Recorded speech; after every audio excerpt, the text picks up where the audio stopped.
Meus irmãos, vocês não sabem o que está acontecendo. Vamos ver um vídeo para a gente saber. Tem uma surpresa incrível e você vai ver agora. Pode rodar.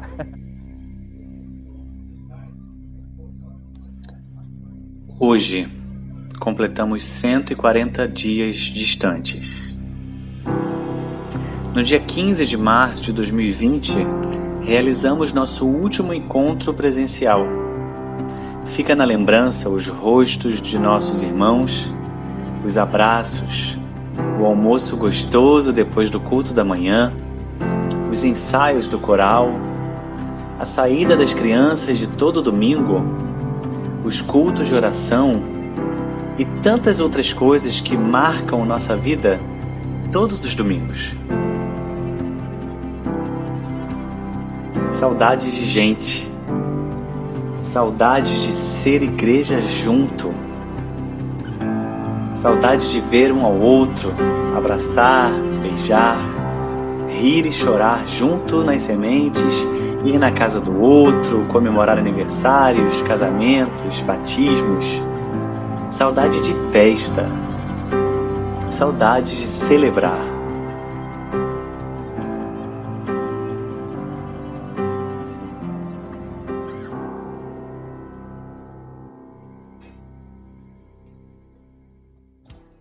Mas a igreja não fechou.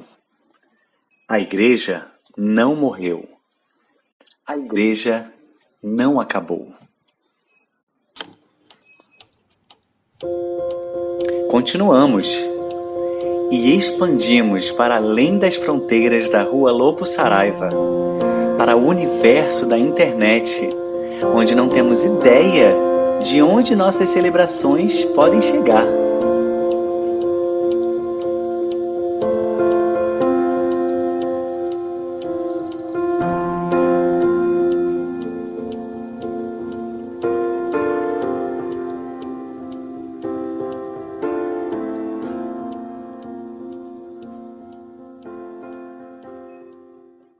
Enquanto isso, nossa casa passou por profundas transformações. Para quando a gente voltar, termos um espaço ainda mais aconchegante e bonito para adorarmos juntos ao nosso Deus, o Rei dos Reis e Senhor dos Senhores. O trabalho foi longo.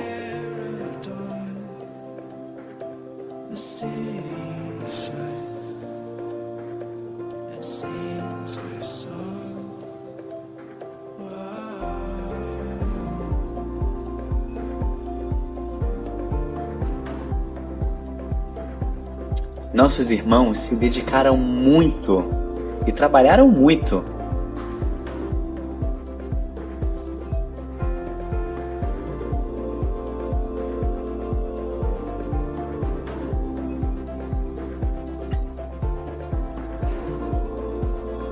Mas o resultado...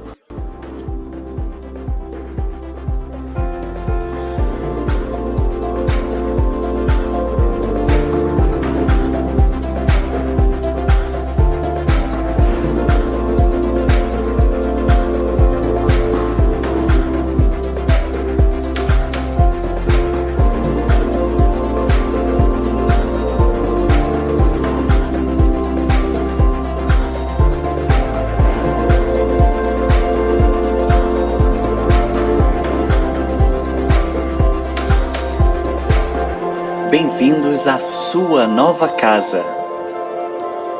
Bem-vindos à Igreja Batista Memorial de Jacarepaguá.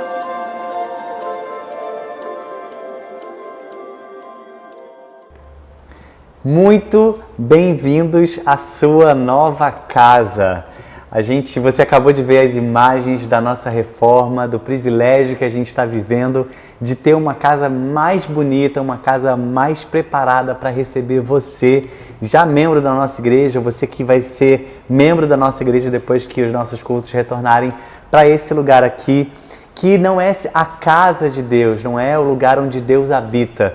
Você deve saber que o Senhor habita dentro do nosso coração, mas como é bom a gente ter um lugar mais bonito, mais aconchegante, mais preparado para receber tudo aquilo que a gente vai viver em breve quando a gente estiver juntos novamente como igreja. Então, esse culto é especial para a gente celebrar o Senhor, para a gente agradecer ao Senhor pelas bênçãos, por tantos benefícios que Ele tem nos feito, que Ele tem nos dado enquanto igreja, enquanto família memorial de Jacarepaguá, aqui no Rio de Janeiro. Bem, eu espero que você tenha o seu coração aí bastante aquecido pelas imagens que você acabou de ver, para que a sua expectativa aumente ainda mais pelo nosso retorno enquanto igreja nos cultos presenciais. Enquanto isso não acontece, a gente continua por aqui pelo YouTube, pelas redes sociais, adorando ao Senhor. Então vamos começar a adorar o Senhor junto com o Eleve, cantando bem alto aí na sua casa.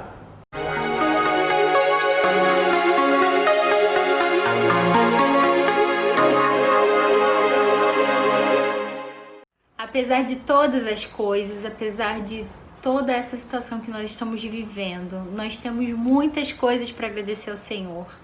Nós temos o alimento diário que não tem faltado no nosso lar, nós temos irmãos que se preocupam com a gente tem muitas bênçãos do Senhor que já foram liberadas sobre nós através da sua palavra. A gente tem que agradecer ao Senhor. Por isso eu convido vocês agora a louvarem o Senhor comigo com o hino 243. Ó Deus, venho te agradecer.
Levanta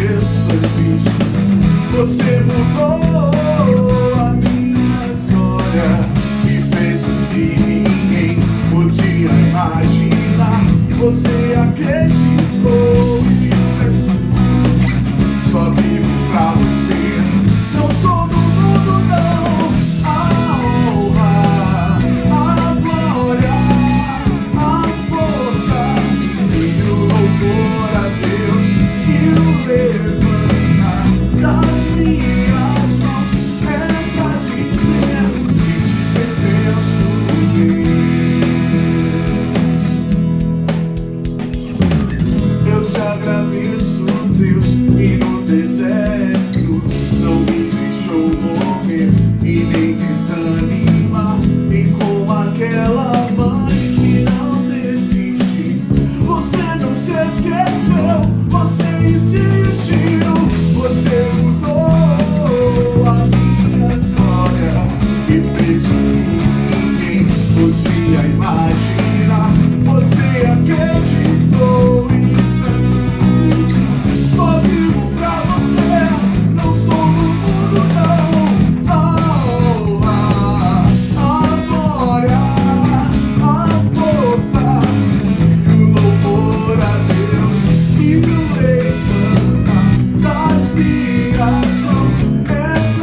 podia imaginar. Você acreditou, isso é tudo. Só vivo pra você, não sou do mundo, não. A honra, a glória, a força e o louvor a Deus e o levanta das minhas mãos. Tenta dizer de quem penso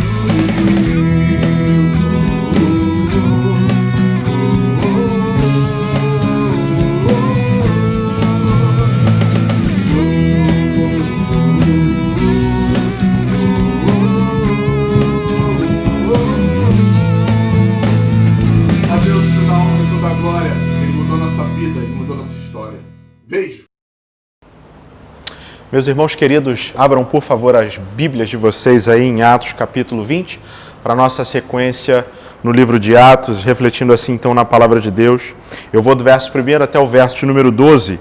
Esse é o alvo da nossa reflexão nesse dia, nesse momento que você está assistindo o culto, quando a gente agora vive essa realidade online, por muitas das vezes nós não podemos acompanhar no exato momento em que é transmitido, e sei que por vezes nós participamos do culto ou cultuamos a Deus um pouco depois do horário ou em outro momento, então eu não sei qual é o tempo que você está assistindo essa reflexão, mas convido você nesse momento, se você tiver a oportunidade, a abrir a sua Bíblia nesse texto, porque o meu desejo é me referir a ele ao longo da minha reflexão, pontuando algumas coisas de modo bem objetivo e direto. Mas antes de tudo isso, eu queria convidar você a orar comigo. Vamos colocar os nossos corações diante do Senhor, para que por meio dele nós possamos receber a iluminação necessária para a compreensão da sua santa palavra. Convido você a orar comigo nesse momento. Pai Santo, Senhor querido, é diante do Senhor que nos curvamos confiante de que o Senhor nos ouve mediante o que Jesus fez por nós no Calvário. E suplicamos ao Senhor que os nossos corações possam, nesse momento, ser visitados pelo Teu Santo Espírito, iluminados pela Tua graça, para que a palavra, nesse momento exposta, possa encontrar abrigo em nossos corações. Que à medida que caminharmos na reflexão, o Senhor possa nos encorajar e nos confortar também diante dos momentos em que vivemos. Visita-nos, Senhor. Essa é a nossa oração e a nossa súplica, e a fazemos no precioso nome do nosso Senhor Jesus Cristo, hoje e sempre. Amém.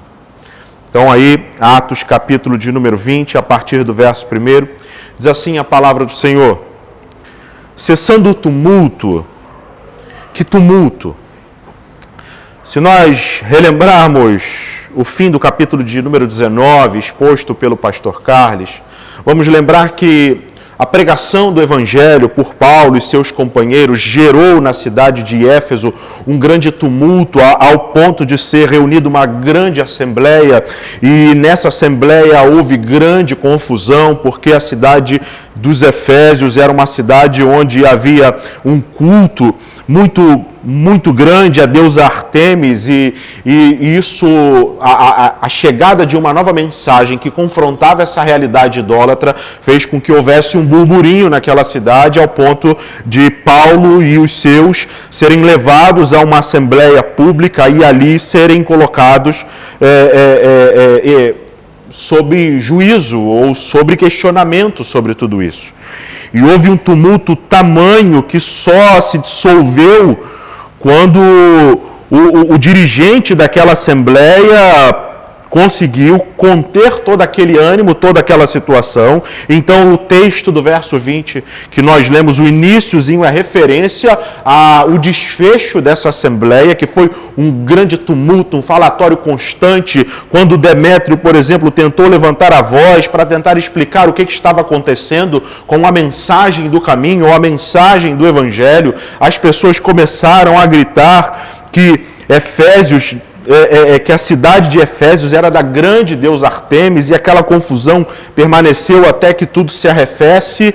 E aí então, o texto da sequência no capítulo 20, Paulo chamou os discípulos e depois de encorajá-los, despediu-se e partiu para Macedônia. Viajou por aquela região, encorajando os irmãos com muitas palavras, e por fim chegou à Grécia, onde ficou 3 meses. Quando estava a ponto de embarcar para a Síria, os judeus fizeram uma conspiração contra ele, por isso decidiu voltar pela Macedônia, sendo acompanhado por Sópatro, filho de Pirro, de Bereia, Aristarco e Sécundo de Tessalônica, Gaio de Derbe, Timóteo, além de Tíquico e Trofimo, da província da Ásia. Esses homens foram adiante e nos esperaram em Trode.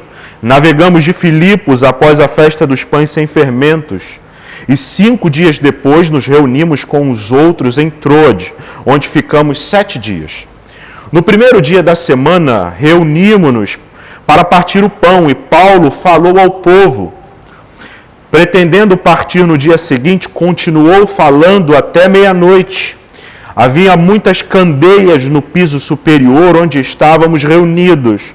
Um jovem chamado Eutico, que estava sentado numa janela, adormeceu profundamente durante o longo discurso de Paulo. Vencido pelo sono, caiu do 3º andar. Quando o levaram, estava morto. Paulo desceu, inclinou-se sobre o rapaz e o abraçou, dizendo: não fiquem alarmados, ele está vivo. Então subiu novamente, partiu o pão e comeu. Depois continuou a falar até o amanhecer e foi embora. Levaram vivo o jovem, o que muito os consolou. Bom, aqui estamos diante do texto e aqui estamos diante desse cenário. O cenário é o momento em que Paulo deixa a cidade de Éfeso e segue rumo à região da Macedônia, ou pelo menos esse era o seu projeto, né? Ou melhor, o seu projeto era ir em direção à Síria, porque ele desejava chegar a Jerusalém, mas no meio desse percurso, um dos seus destinos vira a Macedônia. Então, o que está acontecendo desse texto é fruto daquele primeiro tumulto na cidade de Éfeso, daquele primeiro desentendimento, daquele burburinho todo que gerou a pregação do Evangelho, ao ponto de uma assembleia pública ser convocada, e dessa assembleia com mediadores e com grande debate. Depois de muita discussão, os ânimos se acalmam, e aí então, diante desse cenário, o apóstolo Paulo toma a seguinte decisão. Verso 1 diz o seguinte: que assim que cessa o tumulto, Paulo manda chamar os discípulos e, depois de encorajá-los, despediu-se e partiu para a Macedônia. Eu vou ler até o verso 3, mas eu quero ter principalmente o verso 1 em evidência nesse momento. O verso 2 e 3 dizem: viajou para aquela região, encorajando os irmãos com muitas palavras, e por fim chegou à Grécia, onde ficou 3 meses. Quando estava a ponto de embarcar para a Síria, os judeus fizeram uma conspiração contra ele, por isso decidiu voltar pela Macedônia. Percebam que o que está acontecendo aqui, Paulo ficou um longo período na cidade de Éfeso, foi o plantador daquela comunidade, foi o pastor daquela igreja, foi o pregador daquela mensagem, foi aquele que dividiu o evangelho constantemente com aquela comunidade. Então aquela comunidade estava muito acostumada com a liderança do apóstolo Paulo, mas chega um determinado momento onde as coisas, não por conta de Paulo, não por conta daquilo que estava acontecendo, mas por conta das circunstâncias, por conta daquilo tudo que gerou, todo aquele burburinho, o apóstolo Paulo decide tomar uma decisão que por vezes é desafiadora. E a primeira coisa que eu gostaria, olhando para essa decisão de Paulo, é pensar que às vezes é necessário seguir, mesmo, mas não antes de encorajar, ou melhor, é necessário irmos, e mesmo que as coisas pareçam estar indo bem, a pregação do Evangelho fluindo, às vezes é necessário nós partirmos, mas não antes de encorajar alguém. Eu gosto muito de pensar na vida como uma constante caminhada, e não só porque gosto de pensar, mas é porque a Bíblia me chama a pensar na vida dessa maneira. O apóstolo Pedro, por exemplo, gosta muito... do termo paroikia, que é a expressão grega que dá a ideia de peregrino ou de peregrinação, e ele fala da igreja como uma paróquia. A paróquia é o lugar de abastecimento, de parada, de repouso temporário de um peregrino.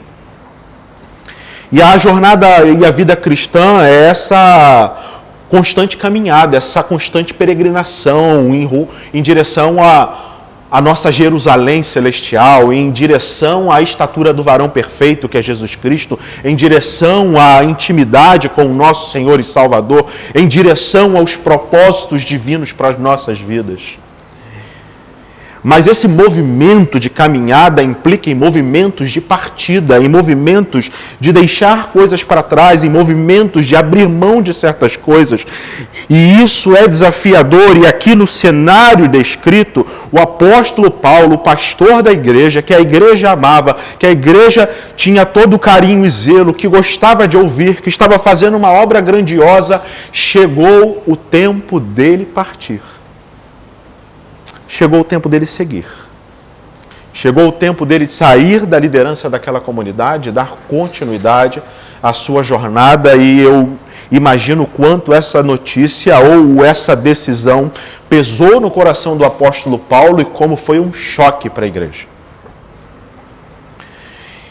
E isso acontece às vezes na nossa jornada de fé, momentos em que nós nos deparamos com cenários onde nós somos chamados a seguir, mesmo estando em uma realidade extremamente confortável ou fazendo um trabalho, um projeto extremamente próspero, mas ainda assim entendemos de Deus e decidimos em cima disso seguir.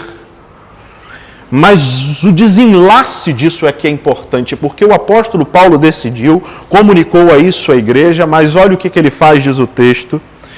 Ele chamou os discípulos e, depois de encorajá-los, despediu-se e partiu para a Macedônia.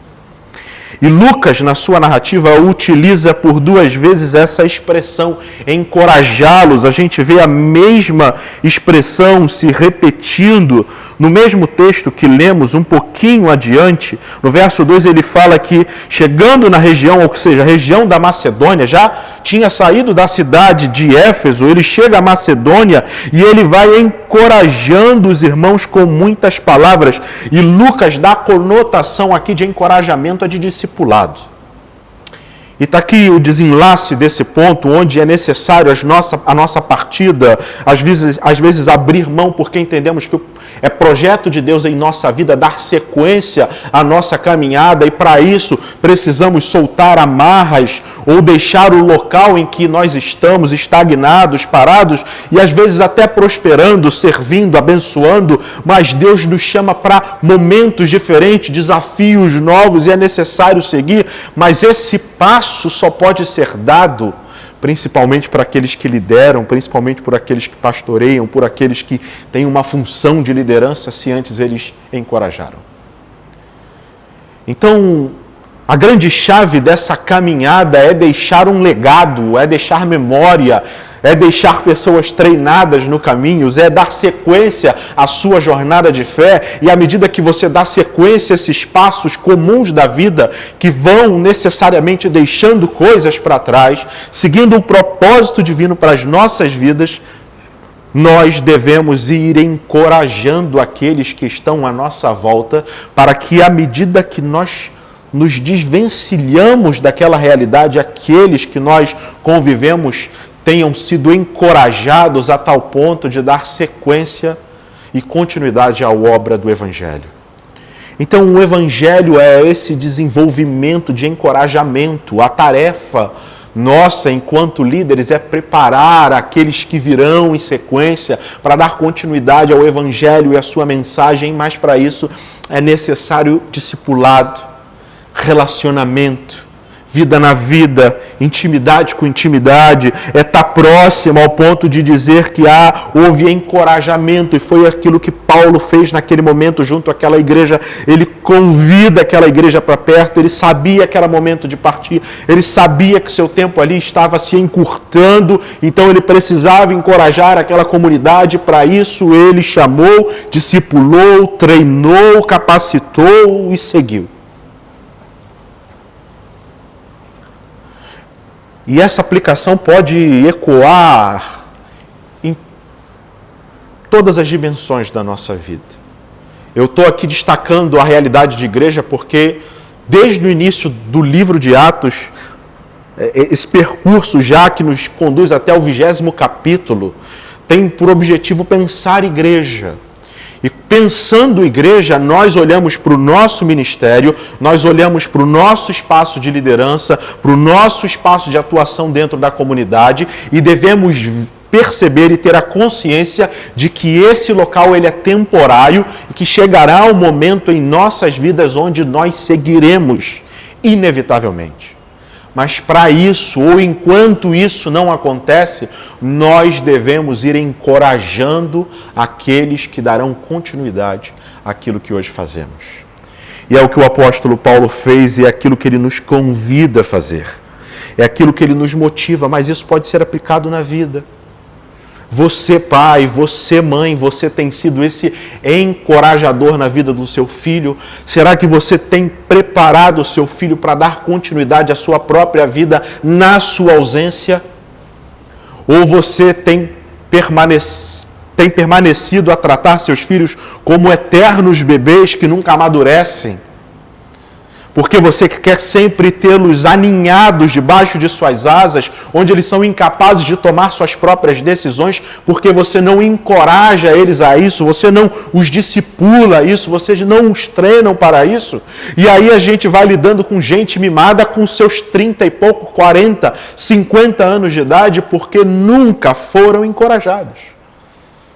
Esse papel de encorajamento começa no lar, começa na família, começa nesse relacionamento íntimo, ecoa na igreja e vai para a vida. Porque somos passageiros e temporários, quer de um jeito, quer motivados por um tumulto, como aconteceu com Paulo, quer porque a nossa vida se encerrou e aqueles que ficaram terão que lidar com a nossa ausência, ou quer seja por qualquer outro fator. O que nós não podemos deixar é de encorajar, é de discipular, é de treinar. A segunda coisa que eu aprendo com esse texto é que às vezes as circunstâncias nos empurram para outra direção, mas Deus continua no controle. A parte B do verso 3 diz o seguinte, Quando estava a ponto de embarcar para a Síria, olha o planejamento de Paulo. O apóstolo Paulo foi ali, chegou à Grécia, ficou ali pregando por 3 meses, e quando chegou o momento dele embarcar para a Síria, que era o trajeto que ele tinha arquitetado na sua mente, falou assim, eu vou para a Síria, para da Síria depois ir para Jerusalém, que eu estou levando oferta para o povo de lá, que eu fui colhendo com as igrejas em que estou passando. Então, meu plano é o seguinte, é pegar o próximo navio para a Síria. Mas aí acontece o seguinte, diz o texto, quando ele chega nesse ponto de embarcar para a Síria, o texto diz, os judeus fizeram uma conspiração contra ele, por isso decidiu voltar pela Macedônia. Há um pequeno papiro ocidental, como ele é único, ele não define a estrutura canônica que nós temos aqui, isso aqui é texto sagrado, mas ele traz contornos que elucidam o que o texto está querendo dizer, porque nesse papiro ele diz o seguinte, nesse pequeno pedaço de pergaminho, melhor dizendo, ele complementa essa expressão do finalzinho do verso 3, que ele diz, por isso decidiu, esse pergaminho diz, por isso decidiu, por meio do Espírito Santo, seguir pela Macedônia. Ou seja, esse documento histórico, ele dá esse tom que o texto está aqui nas entrelinhas, mas aí ele dá um tom mais direto que a decisão paulina de não seguir, porque provavelmente o que estava acontecendo aqui é que no navio que ele ia pegar para a Síria, embarcaram também opositores seus, que já sabiam quem ele era, que já sabiam que ele pregava a mensagem do Evangelho, judeus que eram contra aquilo. Então provavelmente ele percebe, se eu entrar nesse navio em direção à Síria, serei lançado ao mar no meio da viagem, porque eles tentarão me matar, porque já tentaram isso outras vezes. E ele olha para aquelas circunstâncias, ele olha para aquele momento e ele vê que é necessário mudar a direção, mas ele não deixa de perceber que o cuidado de Deus está sobre ele, e, ou seja, essa mudança de direção que tem a aparência das circunstâncias, ainda assim Paulo consegue perceber o cuidado e a orientação do Espírito Santo em fazer com que ele abandone aquele primeiro projeto e siga pela Macedônia, que tome uma rota diferente. O seu plano ainda é chegar em Jerusalém, o propósito ainda é chegar em Jerusalém e entregar aquelas ofertas, mas agora, diante das circunstâncias, ele precisa tomar outro caminho, mas ele não entra numa crise existencial por conta disso. Ele não fica brigando com Deus por conta disso. Ele não fica murmurando, gastei uma fortuna com uma passagem de navio e agora o meu dinheiro não tem reembolso. Tinha todo um planejamento, a minha bagagem era para alguns dias de viagem por mar, mas agora eu vou ter que refazer toda a minha bagagem por mais dias por terra. Mas ele não entra em crise. Ele não esperneia. Sabe por quê? Porque ele não é aquela criança mimada que eu disse no ponto 1, que nunca foi encorajado, nunca foi discipulado, nunca foi treinado, nunca foi capacitado, mas sim é o homem maduro que foi aprendendo com Cristo a viver com o que vier, independente das circunstâncias, porque em Cristo ele está pleno e se satisfaz nele. Então ele olha para aquelas circunstâncias e vê a mão de Deus, tá bom, não vou mais por ali, agora eu vou por aqui e Deus continua comigo, porque foi Deus que me livrou daquele navio que poderia ir, estava tudo bem, era um cruzeiro de final do ano com Roberto Carlos cantando, mas ele escolheu não ir por ali e decidiu pegar o caminho por terra. Eu acho que eu faria o mesmo nessa questão do cruzeiro, mas isso faz parênteses. O que ele decidiu ali, o que ele percebe ali, é que a mão de Deus continuava sobre ele. E é essa percepção que nós devemos ter das nossas vidas. Às vezes nós planejamos, sonhamos e às vezes nos deparamos com circunstâncias que fazem com que o nosso rumo traçado, o nosso plano, o nosso curso de vida precise ter uma alteração.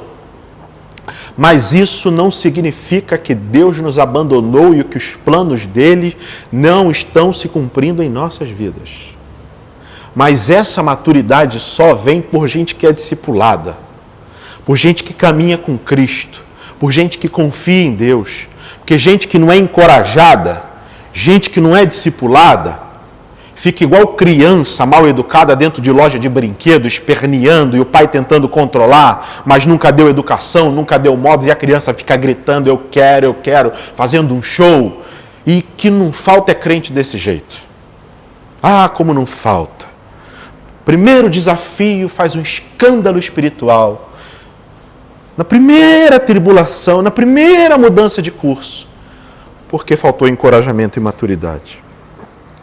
Então, em primeiro lugar, nós devemos entender que é necessário seguir às vezes. Mas, para isso, nós devemos ter feito antes um trabalho de encorajamento ou de discipulado, como você preferir. A segunda coisa é que, às vezes, as circunstâncias nos empurram para locais diferentes, para locais não planejados, mas isso não significa que Deus nos abandonou. Deus está usando essas circunstâncias em nosso favor. É nesse sentido também desafiador que entra as palavras de Paulo, que todas as coisas cooperam para o bem daqueles que o amam, até mudanças de cursos drásticas da vida. Em terceiro lugar, eu aprendo com esse texto que a comunhão serve de consolo e de encorajamento. Os versos de número 5 e 6 dizem o seguinte: esses homens foram adiante e nos esperaram, do verso 4 em diante. Sendo acompanhado, ou seja, ele não estava sozinho nessa mudança de curso, ele não foi abandonado, ele não estava ao léu, mas ele tinha companheiros de viagem. Sendo acompanhado por Sópatro, filho de Pirro, de Bereia, Aristarco e Sécundo de Tessalônica, Gaio de Derbe, Timóteo, além de Tiquico e Trofimo da província da Ásia. Esses homens foram adiante, nos esperaram em Troade. Navegamos de Filipos após a festa dos pães sem fermentos, e 5 dias depois nos reunimos com os outros em Troade, onde ficamos 7 dias.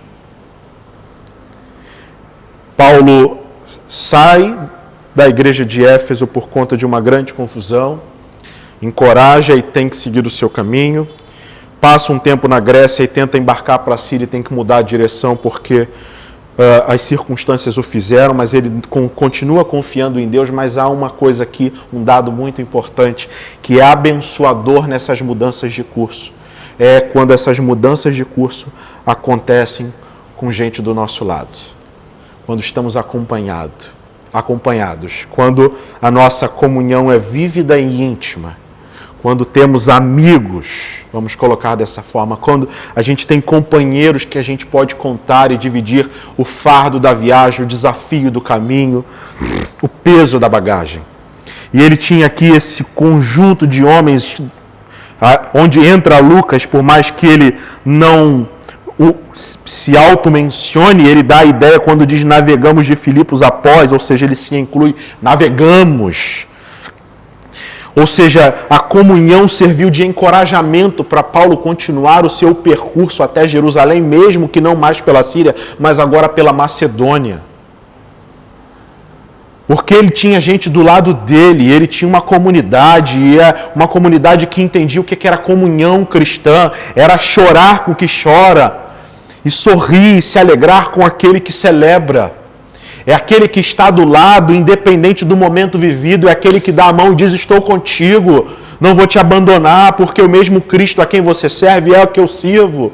E essa caminhada conjunta vai fortalecendo, vai nos encorajando, vai nos consolando, vai nos dando vida, vai nos dando força, vigor, para continuar na jornada de vida tão desafiadora em que nós estamos vivendo. E como é abençoador ter pessoas que nós podemos dividir os fardos da caminhada. Obviamente há Jesus que troca de fardo conosco, há Jesus que tira o fardo pesado do pecado e coloca o fardo leve da salvação sobre nós, mas os desafios da vida também são vividos com aquilo que o apóstolo Paulo fala, carreguem os fardos uns dos outros, ou seja, dividam os desafios, dividam as tarefas, dividam a intimidade, dividam a vida, tragam gente para perto, vivam essa profundidade de comunhão e de intimidade, para que assim vocês sejam abençoados, para que a jornada fique cada vez mais suave. Paulo tinha esses amigos a quem contar. Vamos lembrar que ele estava levando ofertas também para Jerusalém e obviamente ele devia estar com uma quantidade de dinheiro considerável e por isso ele também precisava de uma certa proteção e tinha esses amigos ao lado que o protegiam e o auxiliavam nessa condução da oferta para Jerusalém, para os pobres de Jerusalém, para os necessitados de Jerusalém. Então o que aprendo com esse ponto, com esse destaque, é o fato de que a amizade, a comunhão, a intimidade é fundamental para a sequência da viagem. É fundamental para a sequência da nossa relação com Deus e com o Evangelho de Jesus Cristo. Em quarto e último lugar, a quarta coisa que aprendo com esse texto lido é que o consolo vem com demonstração de vida. Eu vou ler do verso 7 ao 12, fechando assim a perícope por nós lida, e diz assim o texto: no primeiro dia da semana reunimos-nos para partir o pão, e Paulo falou ao povo. Pretendendo partir no dia seguinte, continuou falando até meia-noite. Havia muitas candeias no piso superior onde estávamos reunidos. Um jovem chamado Eutico, que estava sentado numa janela, adormeceu profundamente durante o longo discurso de Paulo. Vencido pelo sono, caiu do terceiro andar. Quando o levantaram, estava morto. Paulo desceu, inclinou-se sobre o rapaz e o abraçou, dizendo: não fiquem alarmados, ele está vivo. Então subiu novamente, partiu o pão e comeu. Depois continuou a falar até o amanhecer e foi embora. Levaram vivo o jovem, o que muito os consolou. Então, diante desse texto, percebam aqui comigo, muitas das vezes nós fazemos brincadeira com o apóstolo Paulo, dizendo que o apóstolo Paulo fez o jovem dormir e esse jovem caiu por conta do longo discurso de Paulo, mas deixa eu fazer uma defesa aqui do apóstolo. Lucas começa a dizer que no primeiro dia da semana eles ali se reuniram e dentro de um cenário de cultura judaica, onde o sábado era o sábado guardado, era o dia do descanso, vamos entender que o domingo, que é o primeiro dia da semana, já era um dia normal de trabalho, onde as pessoas já estavam ali dedicadas aos seus serviços, e os serviços normalmente eram pesados, era muito trabalho pecuário, era muito trabalho agrário, e isso obviamente trazia um desgaste físico muito grande. Assim que o sol despontava, as pessoas já estavam no campo com seus afazeres intensos e contínuos, mas vem na oportunidade, já havia iniciado o hábito de se reunir ao domingo como igreja, esse hábito começa a nascer naquele momento, e aí eles se deparam com a oportunidade de ouvir o apóstolo Paulo, de tê-lo junto com eles. Então eles obviamente incentivam aquele momento e desejam que Paulo continuasse a falar o máximo possível, porque eles sabiam que no dia seguinte, segunda-feira, o apóstolo Paulo estaria indo embora.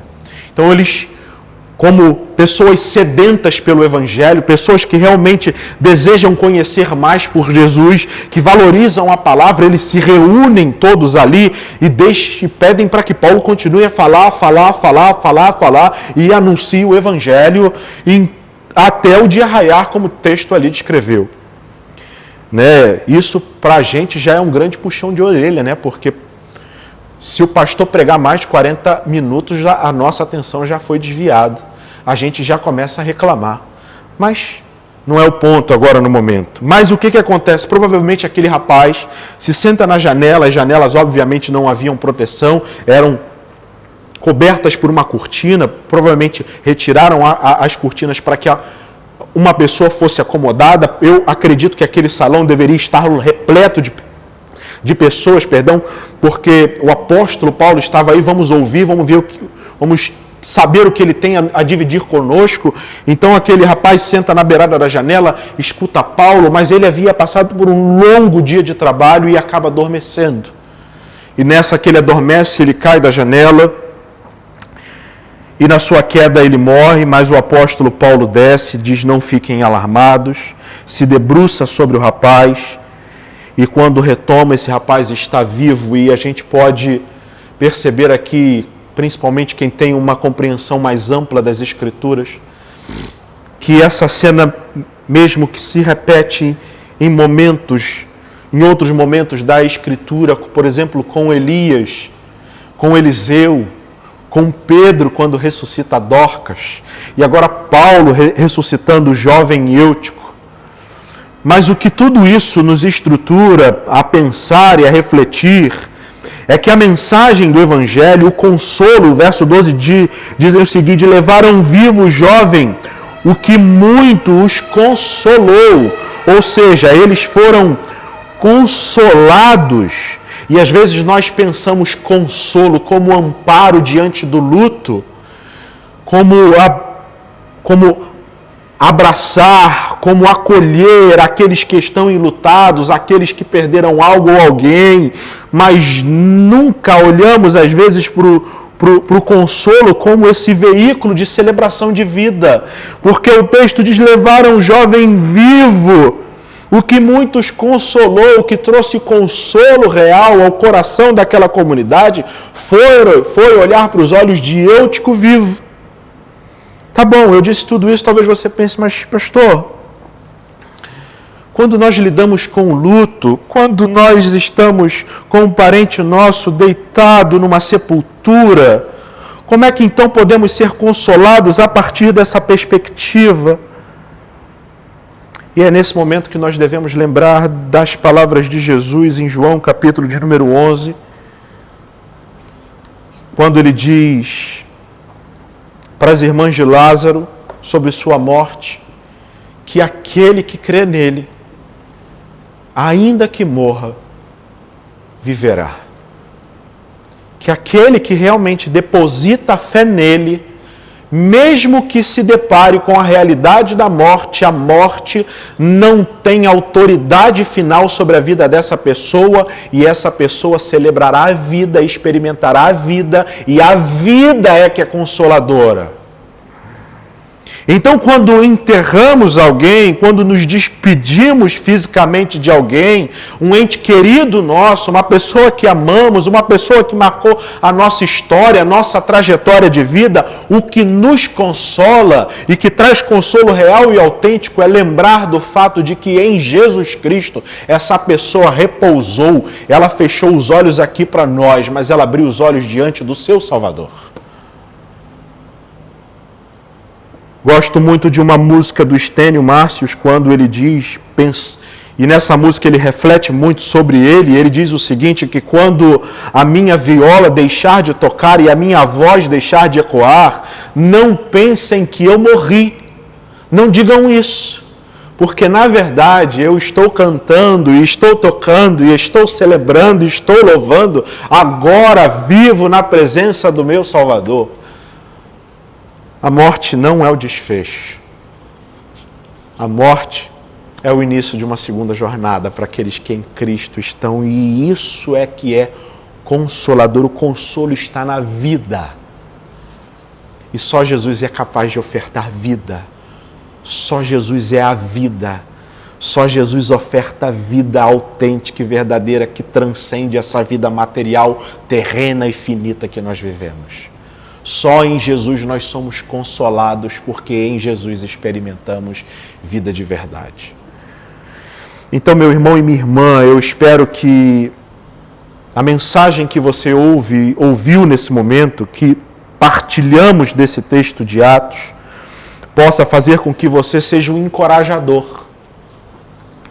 Que enquanto as partidas da sua vida forem acontecendo, conforme você for dando passos na sua vida e que nesses passos são necessários abrir mão de certas coisas, deixar certas coisas para trás, que durante esse percurso você seja alguém que encoraja, que discipula, que treina, uma pessoa, resumindo, que divide o seu testemunho de vida. E se você faz isso e faz com que outras pessoas amadureçam e você mesmo amadurece, você vai entender que a segunda questão que apresentei aqui, que as circunstâncias, apesar de nos empurrarem para situações diferentes, Deus continua soberano sobre nossas vidas e nos acompanhando em todo momento. E também lembre-se de que a comunhão e a vivência íntima com os irmãos na fé é instrumento de encorajamento, de consolo. E por fim, celebre a vida, seja consolado, porque em Jesus Cristo todos nós experimentamos vida autêntica e verdadeira. Eu queria convidar você a orar comigo nesse momento, colocando o nosso coração diante de Deus e aquietando mesmo diante de sua obra, para que dessa forma, sim, Ele possa nos abençoar com a sua graça, com o seu Espírito. Convido você a orar comigo nesse momento. Pai de amor, Senhor de graça, é diante do Senhor que estamos, primeiro agradecidos pela Tua palavra que vem de encontro aos nossos corações e vida. Muito obrigado, porque o Senhor é esse Deus de amor e esse Deus de misericórdia. E nós te agradecemos por isso. Nos ajude, Senhor, a ser encorajadores, discipuladores, pessoas que realmente dividem o testemunho de vida com outras pessoas. Nos ajude a confiar no Senhor sempre, independente do momento vivido ou de para onde as circunstâncias têm nos empurrado, que nós possamos descansar no fato de que o Senhor sempre tem o melhor para nós. E, Senhor, também ajude-nos a não só desejar e ansiar por comunhão íntima e verdadeira, mas que nós sejamos esse veículo de comunhão. E, por fim, console-nos e encoraje-nos com o fato de Jesus ser a vida que nos oferta a vida e nos dá esperança. Essa é a nossa oração e a fazemos em nome de Jesus. Amém. Deus abençoe sua vida. Nosso culto ainda não acabou. A gente vai ver agora alguns avisos muito importantes para a gente viver a nossa semana. Quero que você fique bem atento e a gente volta já já depois dos avisos.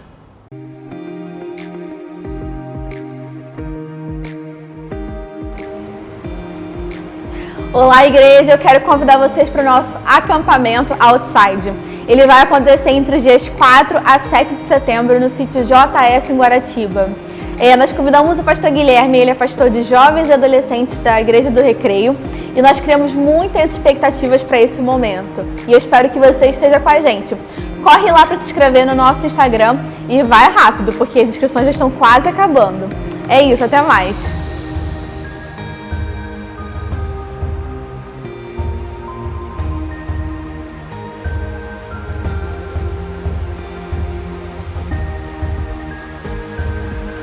Olá, igreja, sou eu de novo e agora eu quero falar com vocês sobre os nossos quadrinhos.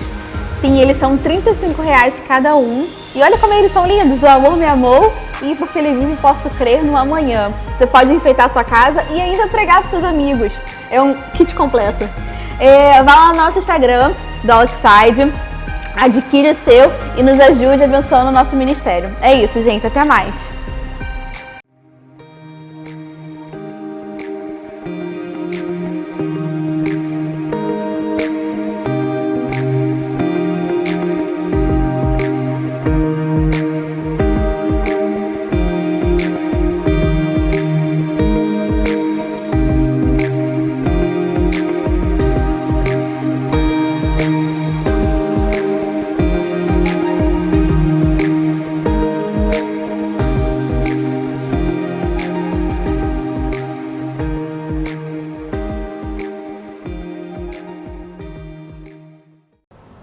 Que bom, glória a Deus, a gente está muito feliz, nosso coração está cheio de alegria por a gente ter vivido esse culto juntos, por a gente ter uma casa nova aqui preparada para cada um dos irmãos e dos visitantes, dos amigos que vão estar se reunindo nesse espaço aqui. Então, glória a Deus por essa possibilidade, porque a gente, mesmo em meio a uma pandemia, nós, enquanto igreja, estamos avançando. Nós vamos orar, então, para abençoar a sua semana e para que você viva tudo isso que você ouviu, tudo isso que você viveu nesse culto. Vamos orar.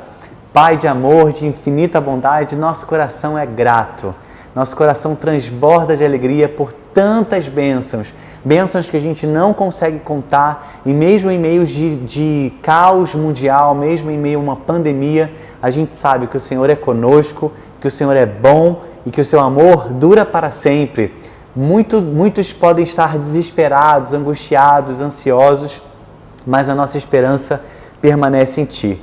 Pai, nós somos gratos não somente pelas coisas que o Senhor tem nos dado, mas por quem o Senhor é, pela sua bondade, pela sua companhia, que mesmo em dias difíceis a gente pode perceber, a gente pode sentir e a gente pode, enquanto Igreja Memorial de Jacarepaguá, nesse dia se alegrar pelas bênçãos que o Senhor tem derramado sobre esse espaço físico, mas sobre cada casa, sobre cada lar, sobre cada vida, que nós sabemos são tão importantes para o Senhor. Obrigado, Pai.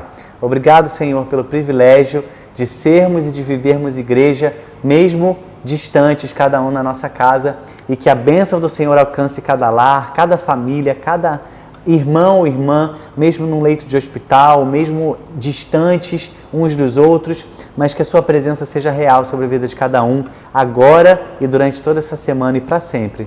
Amém. Deus te abençoe, meu irmão, uma ótima semana e a gente se encontra na quinta-feira no culto de oração.